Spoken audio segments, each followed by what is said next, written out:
CIDৰ কাৰ্যালয়ৰ পৰা ওলাই আহিছে সাংবাদিক সৰস্বত গোস্বামী।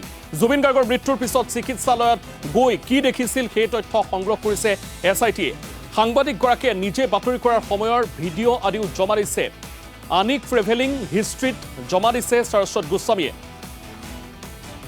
আৰু পৰৱৰ্তী সময়ত পুনৰ SITৰ সন্মুখত হাজিৰ হ'ব লাগিব সাংবাদিকগৰাকী। সাংবাদিকৰ সন্মুখত এই কথা জনাইছে সৰস্বত গোস্বামীয়ে।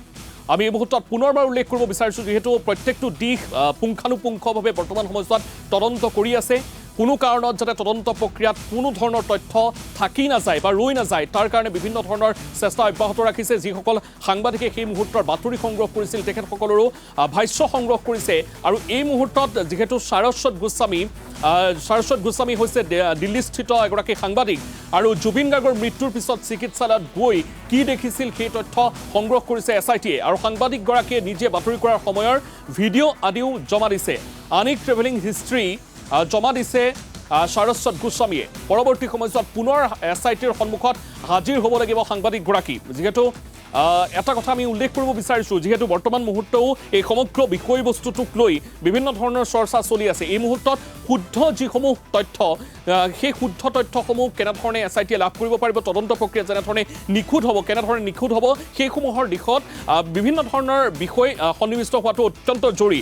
আৰু এটা কথা আমি উল্লেখ কৰিব বিচাৰিছোঁ, যিসকল সাংবাদিকে সেই মুহূৰ্তত সেই ছিংগাপুৰত আছিল বা চিকিৎসালয়খনৰ কাষলৈ গৈছিল, তেখেতসকলৰ বহুখিনি তথ্যই এই তদন্ত প্ৰক্ৰিয়া সহায় কৰিব। অৰ্থাৎ তেখেতসকলৰ যিসমূহ ভাষ্য আছে, সেই ভাষ্যসমূহে যথেষ্ট গুৰুত্বপূৰ্ণ ভূমিকা প্ৰদান কৰিব। এই মুহূৰ্তত সৰস্বত গোস্বামীয়ে কিছু ভাষ্য প্ৰদান কৰিছে, এই মুহূৰ্তত সেই ভাষ্য আগবঢ়াইছোঁ। আচলতে যিহেতু যিদিনাখন 19 তাৰিখৰ দিনা ঘটনাটো ঘটিছিলে, তাৰ পাছতে মই সেইদিনা নিশাই তালৈ যাত্ৰা কৰিছিলোঁ। পিছদিনা পুৱা তাত গৈ পাইছিলোঁগৈ, আৰু সেই সন্দৰ্ভতে গোটেই বস্তুখিনি আচলতে তেওঁলোকে সোধা পোছা কৰিছে, আৰু গোটেই যিখিনি ষ্টেটমেণ্ট দিব লাগে মই সেইখিনি তেওঁলোকক দি আহিছোঁ। আৰু যদি কিবা প্ৰয়োজন হয় মই তেওঁলোকক জনাম বুলি কৈ আহিছোঁ। যিহেতু মই যেনেদৰে কিবা এটা ঘটনা হোৱাৰ পিছত আপোনালোকে বাতৰি সংগ্ৰহ কৰে, মই বাতৰি সংগ্ৰহ কৰিবলৈ গৈছিলোঁ তালৈ, আৰু সেই বাতৰি সংক্ৰান্ততেই তেওঁলোকে সুধিছে যে আমি কিবা পাইছিলোঁ নেকি বা কিবা দেখিছিলোঁ নেকি, সেই সন্দৰ্ভত আপোনাৰ পৰা জানিব বিচাৰিছে। আমি কৈ থৈ আহিছোঁ এইখিনি গোটেই কথা, আৰু যিমানখিনি ডকুমেণ্ট বিচাৰিছে গোটেইখিনি আমি জমা দিছোঁ অলৰেডি তাত।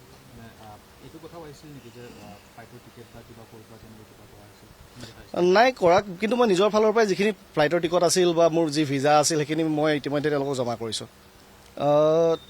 তেওঁলোকৰ সেইখিনি সময়ত গোটেই বস্তুখিনি আচলতে যিহেতু তদন্ত চলি আছে, আৰু সিমান ডিটেইলছত মই হয়তো ইয়াত কোৱাটো বৰ ভাল কথা নহ'ব এই মুহূৰ্তত, কাৰণ যিহেতু তেওঁলোকক গোটেইখিনি কৈ থৈ আহিছোঁ, ডকুমেণ্টখিনিও জমা দিছোঁ। গতিকে পৰৱৰ্তী সময়ত যদি গোটেই কথাবোৰ হেৰি হয়, মই বাকীখিনি কথা ক'বলৈ আহিবলগীয়া হ'ব চাগে। মই মৃত্যুৰ পাছত গৈছিলোঁ, হয়। নাই, যিহেতু মোক বিশেষকৈ সেইদিনাখন কি ঘটিছিল, কাৰণ মই সেইদিনাখন হস্পিটেল গৈ পাইছিলোঁগৈ, হস্পিটেলত কি হৈছিল সেই ঘটনাখিনিৰ বিষয়েহে মোক তেওঁলোকে সোধা পোছা কৰিছে। গতিকে সেইখিনি কথা ক'বলৈ মই ইয়াত আজি উপস্থিত হৈছিলোঁ।